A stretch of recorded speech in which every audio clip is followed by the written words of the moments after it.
Yeah, I'll start with Forrest Whitley just because I'm the most excited about Forrest.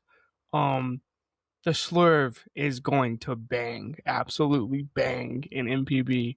Um, if you love like stuff and metrics and stuff plus numbers, like someone go pull up TJ stats, like stuff plus stuff, uh or like pitch profilers, like stuff plus Saris stuff plus model. Forrest Whitley's a darling in like all of these different models. Like his secondary pitches are disgusting. Like the slurve averages 12.8 inches of sweep, 5 inches of depth, and he throws it from like anywhere from like 86, 87 to like 82. So like averages 84 on it. Like he can throw it hard. And then you got the curveball, kind of the same thing. He can throw it hard, creates a lot of depth, almost, around averaging 14 inches. But like, again, give him an NPB ball, have him like have a feel for that.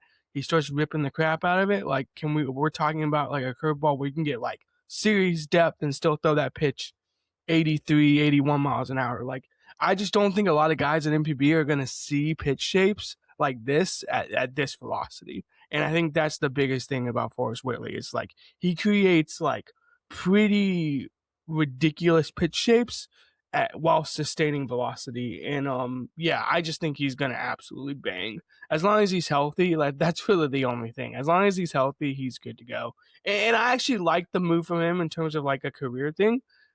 Prove that you can like throw 100 plus innings in NPB and you can absolutely dominate. Go over there and dominate for a little bit. Show that, pick something up in terms of like pitchability or like just conditioning, whatever it is.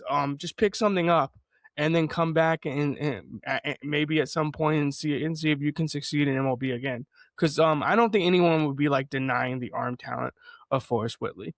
In terms of other guys like Howard and Mata, I mean Mata, like you said, he throws hard, so that's a plus.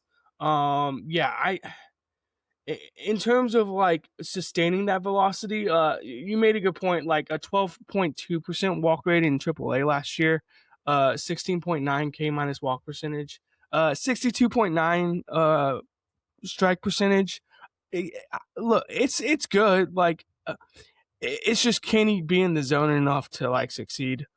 Is really the biggest thing. And those are probably the two biggest takeaways from me in terms of the signings. Bobby Dahlbeck's just like an interesting, like, can he figure it out career wise and maybe remake himself as a hitter a little bit, or just even go over to NBB and get some confidence in terms of finding his swing and stuff like that. The interesting part about Dahlbeck to me is this really signals that the Giants are leaning so heavy into the three true outcomes in 2026. Yeah. They have Bobby Dahlbeck, Trey Cabbage, Richard Sunagawa. Oh my All of God. these guys could hit 25 plus bombs. They could also all strike out at a 30% plus clip, which is fine. Like if that's the middle of your order, if that's your 3-4-5, and you just tell them to mash, like they have to take these kind of risks when you're losing a player of Okamoto's caliber. The thing I wonder with in terms of the pitcher signings is they obviously go out and get three with Whitley, Mata, Howard. They all have injury history. Are Is they this going to kind of build like three, with those three? Are they going to build a starter workload? exactly Basically, right? yeah. Like, is this like you look at the three of them as one person, where it's like, hey, even if all of them can only do 70 innings, hey, that you combine all those and you're getting like one really awesome starter out of it. But yeah, I think I like Mata more as like what Thiago Vieira was doing a bunch of years ago for them, which is Okay, just yeah, that like makes sense. Yeah. flamethrowing closer. Like I would like to see him in that role. Obviously, give him a chance to start though. Question for you on Whitley: will he be the best pitcher on the Giants this year? They have Yuri Yamasaki coming off a big season. Haruto Inoue's got good stuff.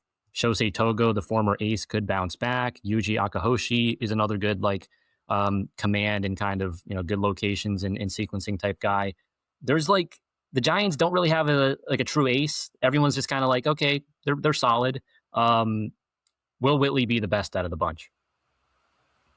Yeah. Um, he's gonna be a top 10 pitcher in the league. That's bold, and I like it. I mean, I think I have I don't him. know if he throws enough innings to Yeah, capture that crown, but per like it's gonna be like a Duplantier type of like per inning basis. He's gonna annihilate dudes. I think. in my preseason rankings, I have him in the top 25. Yeah, But to your point about like a Duplantier season, to me, Duplantier, despite only getting 90 innings this past season, was a top 10, top 12 starter in the league. Just because when you're that good, even if you're only given 15 starts, I think that's good enough. So Whitley's going to be fun, probably the most impactful signing outside of but Shu. like Forrest pushes the limit of like it's a 9.5% walk rate. Like he pushes the limit of like control almost. Not really, but he throws enough strikes to like make it all work. And you just have to pull up anything and be like, all right, let me look at his chase percentage on this pitch. Oh, okay, that's like really good. Let me look at his whip percentage on his curveball. Okay, yeah, like that bangs like 52%. Like really arm talent's not a question when it comes to Forrest Whitley. Like I was saying earlier, it's strictly like how much is it going to be on the mound. I think, in my opinion.